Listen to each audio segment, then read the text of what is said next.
The tale begins in Mathura, a land once noble, but now trembling under the shadow of Jarasandha, the war-hardened king of Magad. After Krishna slew his tyrannical uncle Kamsa, who had ruled with iron fists and sacrificial altars, Jarasandha vowed revenge. Kamsa was his son-in-law, and grief became wrath. He marched his vast armies toward Mathura, not once, not twice, but 17 times. Each time, Krishna and his brother Balram faced them with courage and strategy, not raw strength. But they knew something fundamental. Victory in battle does not always ensure safety. The land was soaked in fear. The Yadavas, Krishna's people, were brave, but they were not infinite. A final assault could bring annihilation. Krishna knew he had to do the unthinkable.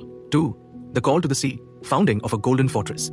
He turned west, toward the sapphire coast of the Saurashtra Peninsula. There, where the waves whispered secrets to the sky, he sought refuge not in the earth, but in the ocean. Krishna closed his eyes and called upon Samudradeva, the god of the seas. O Lord of the deep, I ask for land not for conquest, but for protection. Grant me a shore that can shelter my people. Samudradeva answered. The sea roared and receded, unveiling a golden strip of land that shimmered under the sun. The god said, Build your city here, Krishna, but never forget, what I give, I may one day take back. Then came Vishwakarma, the celestial architect. Under Krishna's vision and Vishwakarma's craftsmanship, they created a city that rivaled Indra's heavens, Dwaraka, the city of gates. 3. Dwaraka rises, the golden age. Dwaraka was not a city. It was a miracle. Its streets were wide, laid in geometrical harmony. Palaces were made of crystal and gold, with floors inlaid with pearls and walls that held the coolness of moonlight. Massive gates protected its 12 districts, earning the name Dwavati, the city of many doors. Each district housed the noble Yadavas, ministers, warriors, and artisans. At the center stood Krishna's palace, a structure of such majesty that even the gods descended to gaze upon it. Yet Krishna himself ruled as a prince, never claiming the title of king, a symbol of his humility and divine detachment. Under his rule, Dwaraka flourished. Children played freely in gardens. Merchants crossed seas with their ships. Arts and music thrived. Justice was swift and pure. Krishna married Rukmini, the Vidarbha princess, in a daring elopement.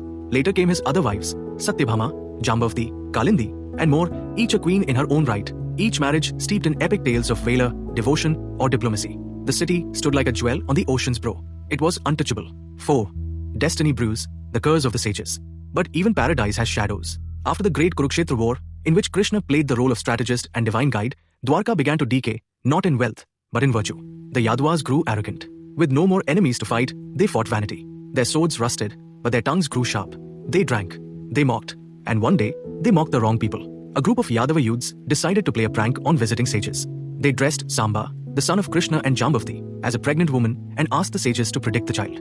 The sages saw through the deceit. With wrath in their eyes and sorrow in their hearts, they cursed. This boy shall indeed give birth, not to a child, but to a make of iron, and that make shall be the doom of your race. Frightened, the Yadavas tried to destroy the make. Krishna ordered it crushed and thrown into the ocean. But destiny cannot be erased, only delayed. The powdered iron did not dissolve. It settled into the seabed and grew into iron reeds, tall, sharp, and indestructible. The final days, madness and blood. Years passed. Then came a fateful day near Prabhaspatan, by the sea. The Yadavas gathered for a festival. They drank heavily. Old feuds reignited. Words turned to fists, fists to swords. In a drunken fury, someone seized an iron reed. And thus began the civil war of Dwaraka. Father killed son. Brother struck brother. The iron reeds grew red with blood. Balram, Krishna's brother, walked away into the forest and gave up his life, his serpent soul returning to the cosmic ocean. Krishna watched. He knew the end had come.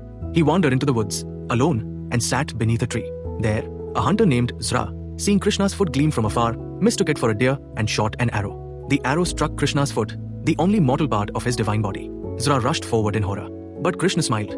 Do not weep, he said. This too is by design. And thus, Vishnu's avatar departed from the world. 6.